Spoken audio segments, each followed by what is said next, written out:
Hello and welcome back to Missing 411 Examined, where today we're taking a look at the Oregon chapter yet again, this time with the case of Nathan Madsen. The visuals and so on this time are going to be a little bit different, so please let me know what you think in the comments below. Otherwise, let's just jump right into it.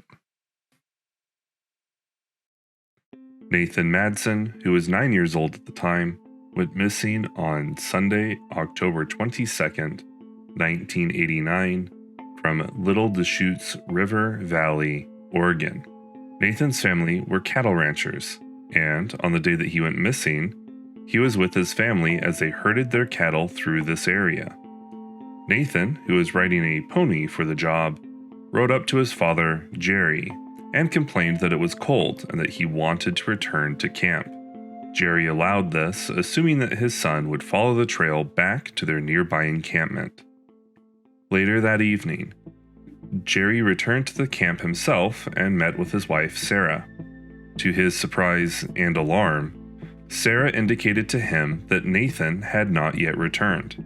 Jerry gathered up a group of people and returned to the canyon to search for Nathan. As they searched through the night, law enforcement was called and alerted to the situation. Immediately following Nathan's disappearance, the weather turned bad, with the temperature falling into the 20s, and snow began to fall. This affected the search, which had a very wide scope. It covered 13 square miles in the canyon at first, but was expanded to a 60 square mile area when they could not locate Nathan. On the 26th of October, the sheriff commented that it seemed like Nathan had disappeared off the face of the earth. A few days later, on the 29th, he assigned a homicide detective to monitor the case, but he did not give a reason for doing so. The search went on until the beginning of November, when the sheriff called it off due to not having anywhere else left to search. Law enforcement pulled out of the area, believing it to be a lost cause, but Jerry still rode out on his own and searched every day. On the 19th of November, his efforts were rewarded. In a meadow near the head of the Little Deschutes River, Jerry found the pony that Nathan had been riding. The tack and saddle were missing, and the pony had lost weight, but it was alive. This sparked more movement in the case, and a volunteer searched the area with a helicopter. Unfortunately, they found nothing. By this time, winter was setting in, and it became too difficult to continue searching. Jerry and his wife returned to their home, and the search had effectively ended. In an interview on November 30th, the district attorney of the area commented that foul play was being investigated.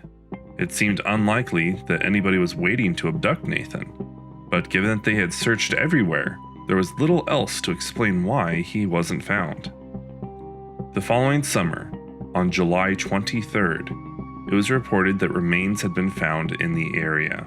The remains were identified as belonging to Nathan. Jerry commented that he believed that that particular spot, a drainage area about 3 miles away from where Nathan had disappeared, and half a mile from where his pony was found, had not been searched. Bone fragments, clothing, and tack were found. Based on the condition of the bones, the medical examiner stated that they believed that Nathan had died of hypothermia, as there were no signs of violence on the bones. Before we wrap up Missing 411's side on this case, once again we have some points from the case summary that I wish to go over with you. Point 1. Homicide was investigated very early, so law enforcement had a strong hunch that there was foul play involved. 2. Since abduction was mentioned, it is the main theory that was investigated until the body was found. Point 3. Despite Jerry saying that the area was not searched, it was, and it's odd that Nathan wasn't found earlier. Point 4. Anyone would have been able to see that Nathan had gone in the wrong direction. Nathan himself should have known that. Point 5. By stating that foul play is very remote, the sheriff means that he still thinks it's a possibility. Let's review.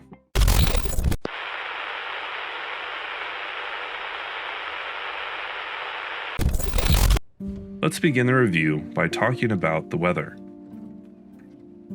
The bad weather was severe enough to ground the air search, but this weather did not start until late on Monday, about 24 hours after Nathan went missing. Newspapers reported that it was on Monday that things got bad, and that Monday night the sleet and snow destroyed any tracks that they could have followed. The search itself didn't just last 10 days. There were multiple searches that happened in succession. After the pony was found, the search lasted for several days before dangerous ice conditions stopped it, not just 4 hours. They found that the pony had eaten part of the blanket, but the blanket was nowhere in the area. This led a search for the blanket. The search coordinator indicated that the large number of people searching was actually a hindrance. It confused the trails and caused false hope when a set of tracks that searchers believed were Nathan's horse turned out to be from another search party. Speaking of the search, a coordinated grid search was almost impossible due to the terrain. When the pony was found, there was a discussion about how it could have been missed the first time that the party came through if the search was as thorough as search leaders claimed it was. The explanation came from one of the team members, not Jerry alone, who had located the pony. Apparently, this area is very difficult to traverse, and was only searched on horseback, and had not been tightly grid searched. Next, let's talk about the possibility of foul play and the homicide detective that was assigned. No foul play was suspected regardless of what was investigated. Blightus, with his former ties to law enforcement, should understand that there are things that are investigated to find out what happened, not because what happened is already known. This is point blank explained from an article in November, where the district attorney says that the disappearance had to be investigated as potentially involving foul play, despite there being no evidence of this. Any idea of abduction being a possibility was fueled by recent events. A sex offender was recently caught in Washington and was accused of killing 3 young boys. Again, this was a mix of policy and speculation, but there was no evidence whatsoever. By the time that January rolled around, all belief in foul play was essentially gone, even though the investigation could not be officially dropped until proof of the contrary could be located.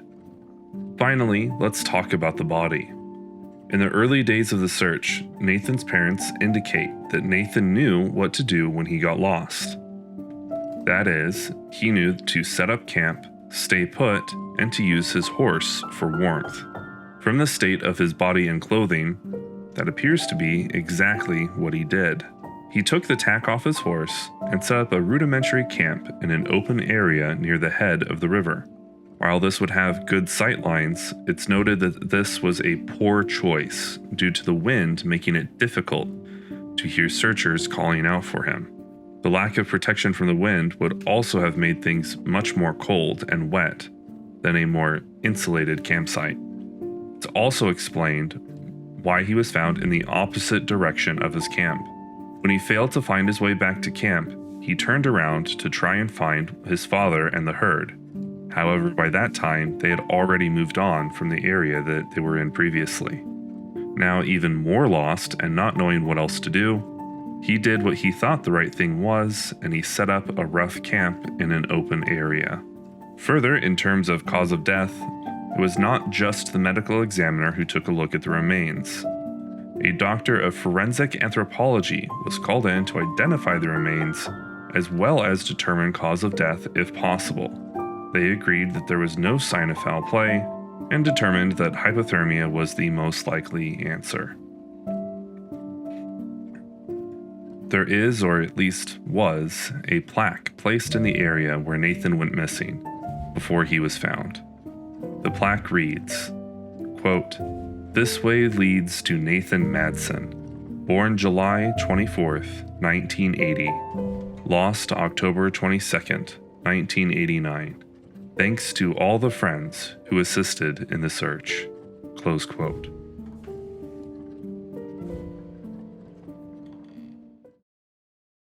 Thanks for sticking around until the end. It really does help the video do well.